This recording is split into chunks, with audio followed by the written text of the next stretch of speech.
back to another video. It's been a minute since I filmed a video. I've been away on holiday for the last 6 weeks, but I'm excited to be back. It's the first video of 2023, and today it's going to be a really good one. I'm interviewing one of my best mates, Dominic Miles, exploring one of the biggest questions I've had about magic since I started as a beginner all those years ago.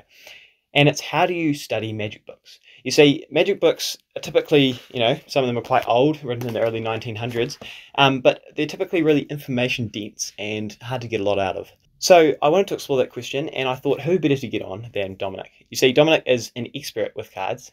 He's a sleight of hand guru, and he really knows his magic books, which I'm sure you'll see in a second. However, I'm sure he'll introduce himself soon, so I hope you enjoy the video. And just wanted to let you know that this video was filmed last year before I went on holiday. So yeah, see you there. How's it going, Dominic? So good to see you again. Yeah, great to see you, man. Great to see you. Yeah.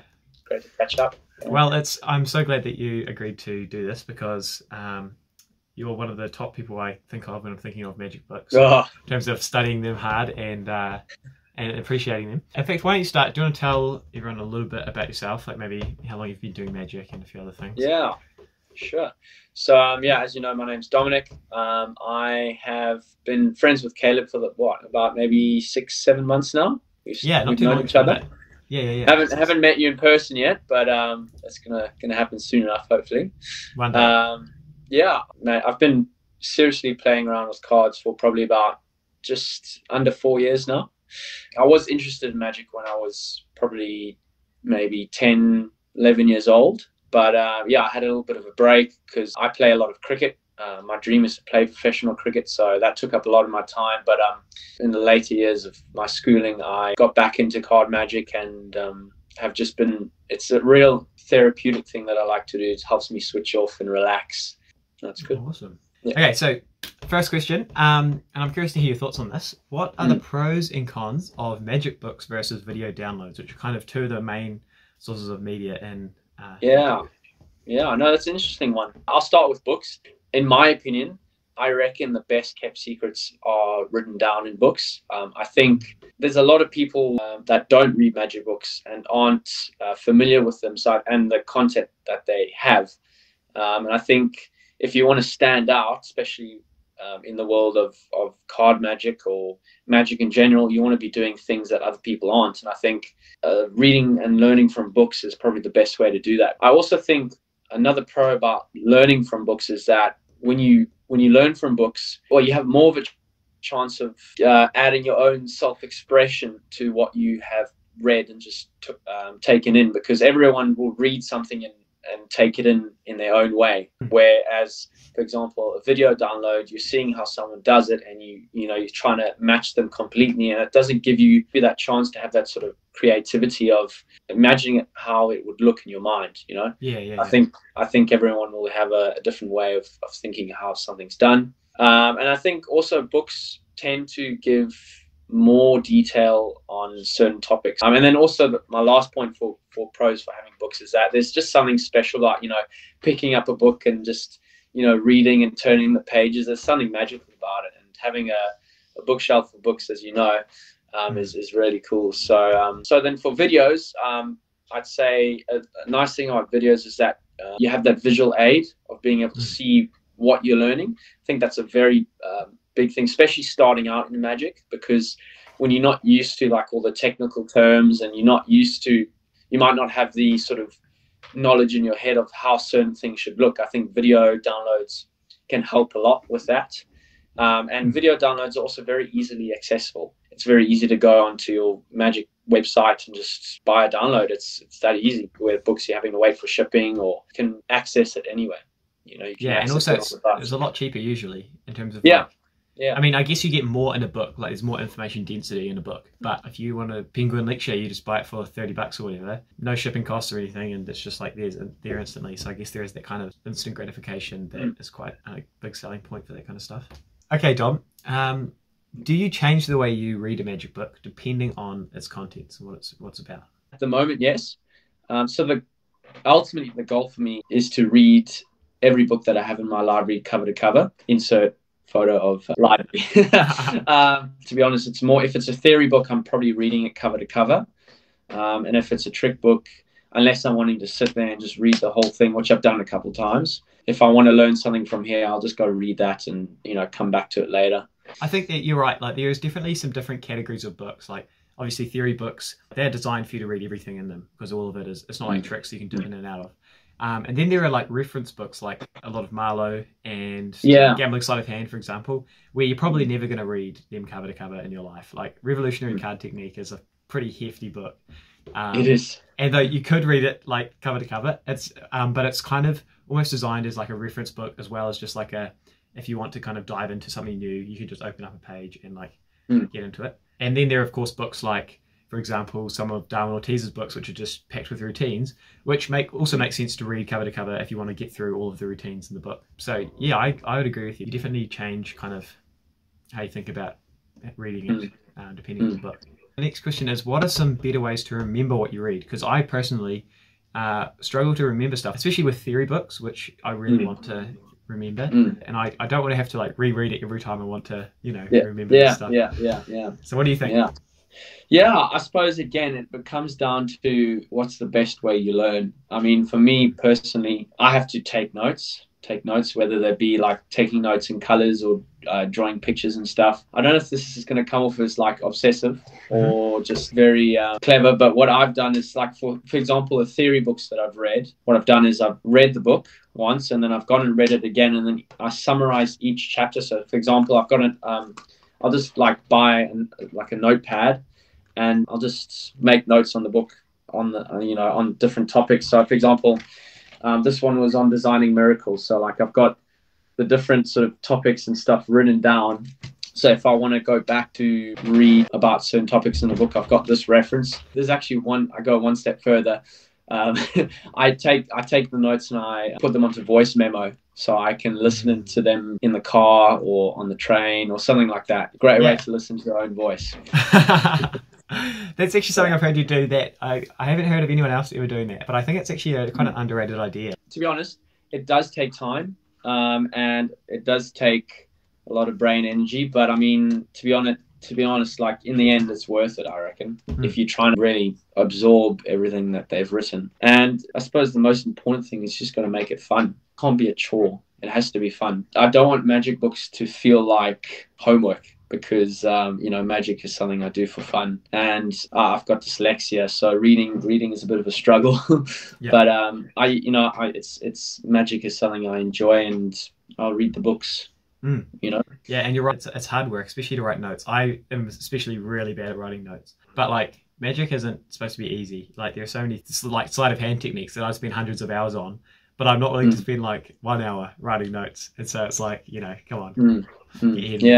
And then for like normal trick books, I've also got another like little notepad that I've just bought. For example, I'll like one book that I've just read cover to cover, I've read Game Changer by Jason Ledani. Yeah. So one thing I've done is I've just gone through. That's a very good book, really well made as well. Shout out to Jason Ledani if he ever watches this. So yeah, I've just gone through and I've like written out the different like routines that I enjoy and might want to come back to when practicing. But like I'll go through, and for example, I was reading up about his double lift, so I'll just be like page 20 to 21. The second double lift replacement. So like it's just a reference of, I can look in my notebook and be like, okay, on this date I wrote this. This just is pretty much like a reference point for all the trick books and method books that I read.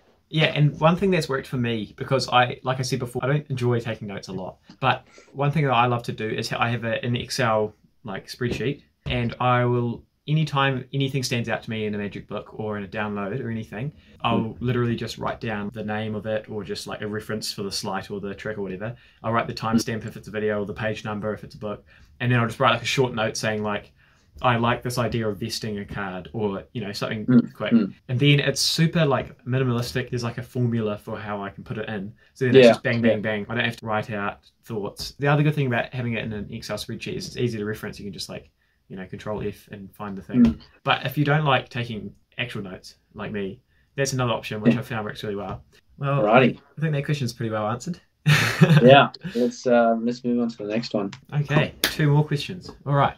So the next question is, if you don't have any or many books, where's the place you'd recommend starting? Where to start? There's some great books by Joshua J. I've got two of them. One of them right here with me. The first one that I don't have at the moment, it's Joshua J's Complete Course of Magic. Magic: The Complete Course by Joshua J. That's the name of it, and it's a really cool book. It's amazing how many cool references you have in there, and it like directs you to people that are really good at what they do. And the cool thing, it also comes with a DVD, or you can watch all the performances and things like that of most of the tricks. DVDs.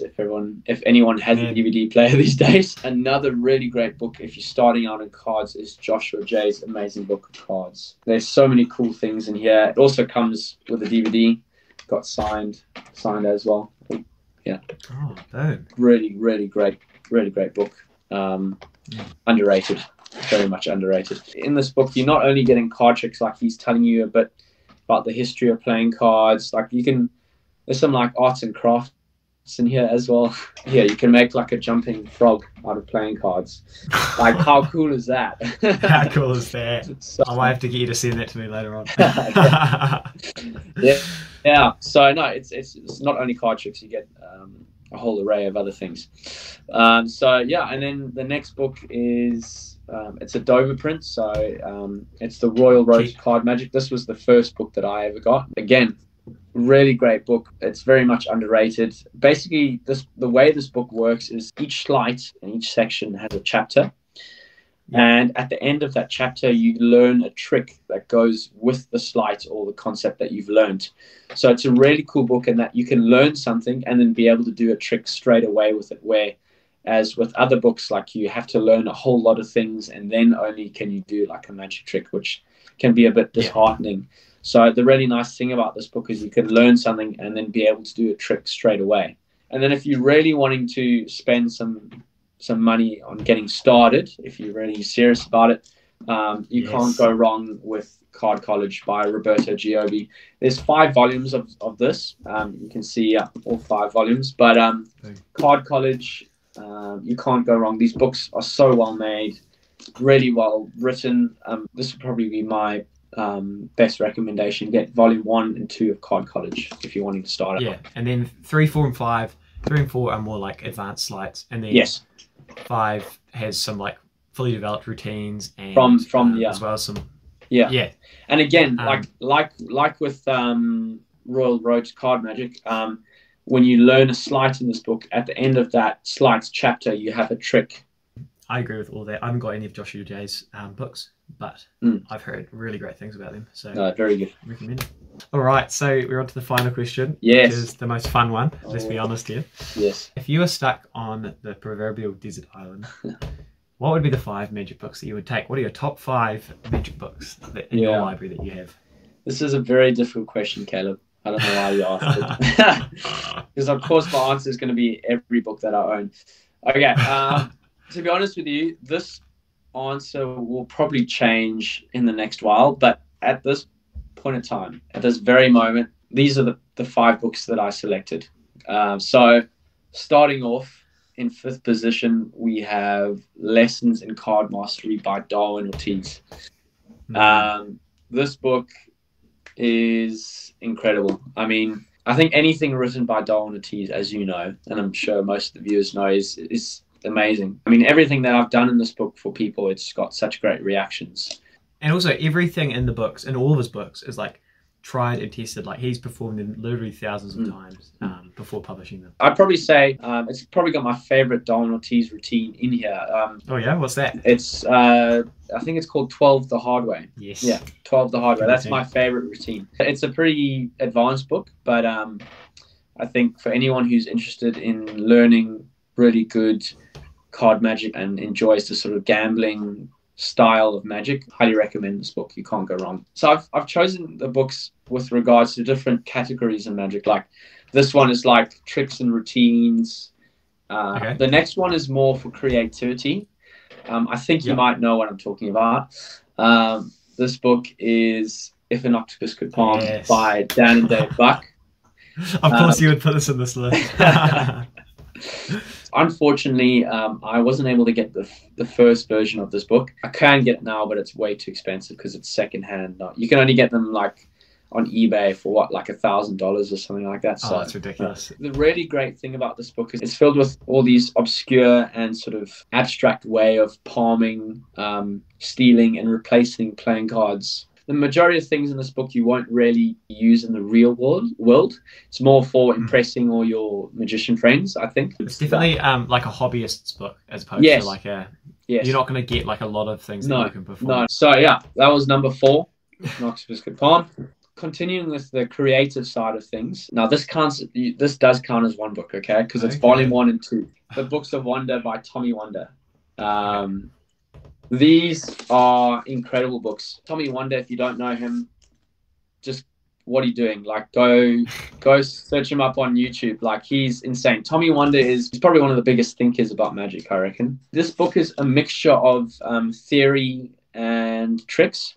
The essays and the things that you read in this book are probably worth the price of both books alone. The Books of Wonder are probably some of the best books that I have. If you really want to improve your theory and also get some cool tricks, Books of Wonder, you have to get them. Okay, so then moving on to number 2, it is another theory book. It's by Ascania, The Magic of Ascania, The Structural Concept of Magic. This book is just on magic theory, doesn't really have any tricks in it, but the way that Ascania writes, the way that the Spanish think about magic and write about magic, I feel is very poetical, very colorful, and it's very inspiring. I could not recommend this book more. It's a must-have, I think. The Structural Concept of Magic by Ascania. So, okay, number 1. Can you guess? Can you guess what my first book is? Yes, I can. I know what it is.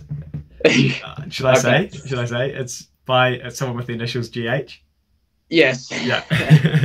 Yes. Yeah. As Caleb has guessed, my favorite book by far is Drawing Room Deceptions by Guy Hollingworth. And hang on, can I just hold you there? Because if you don't know Dom, he basically is Guy Hollingworth in real life. This is a card magic book, if you haven't heard of it. He wrote this book, I think 22 to 23 was the age when he published this book. I mean, the stuff that's in this book, I'm 21, and there's no way, I'm nowhere near learning and creating the amount of content that would fit into a book this size. Being able to do that at that age is incredible. It just shows you that he's an absolute genius. A little bit of backstory is, he was at university when he wrote, he was still at university when he wrote this book, and every time he'd sit down to write, he would dress up in like his full suit, shoes, everything, and he would sit and write. And I mean, the way that he presents his magic is in a very sort of gentleman-like way. My favorite routine in here is 4 cards through jacket. Yeah, Drawing Room Deceptions is definitely my favorite book.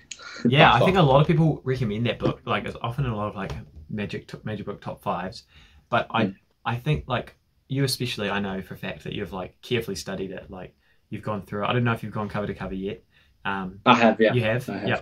But it's one of those books that, like, the more you read, the more you learn. Like, you really do have to. Yeah, well, I mean, it's obvious. Like, what am I saying? But what I'm saying is, like, it's one of those books that's really worthy of study. Like, wouldn't you agree? Like, yeah. There's just so much packed into the pages. Wow, is that the end of our questions? Thank you so much, Dominic, for coming on. Because pleasure. Thanks very much for having me. Yeah, that was really fun, and this is some really gold. There's some really gold stuff in this interview, and. Also, just in books in general, there's gold in them. They're maybe not as enjoyable to, well, actually, I think they're equally as enjoyable. But these days, with videos, it's a lot easier to consume than books. So, but I think it's really worth it. Delve into books. So, thank you so much, Dominic, for coming on. It's been a pleasure. And everyone else, go check Dominic out. I've left down his links to his YouTube, his Instagram down below. He's a master. He's really good, and he is very humble as well. So he won't say it himself. But yeah, check him out. He's really great, and it's been a pleasure to get you on here. Thank you so much, Caleb. Awesome. See you later. So that was the video. I really hope you enjoyed it, and I hope you gained something from it as well. I know I certainly did. And feel free to ask any other questions you might have for Dominic or for me down in the comment section, and I'm sure Dominic will be floating around happy to answer questions too. But I just wanted to take this moment to mention that I filmed the entire interview, over an hour of us talking about this kind of stuff, and there's a lot of stuff that I missed out of the video just because I didn't want it to be too long. But if you want to watch the full thing, there's a link down below with the unlisted video. So yeah, feel free to watch that. And if you want to see my top 5 magic books, you can watch that there as well. Anyway, I don't want to keep you too long. Have a great day, and I'll see you in the next one.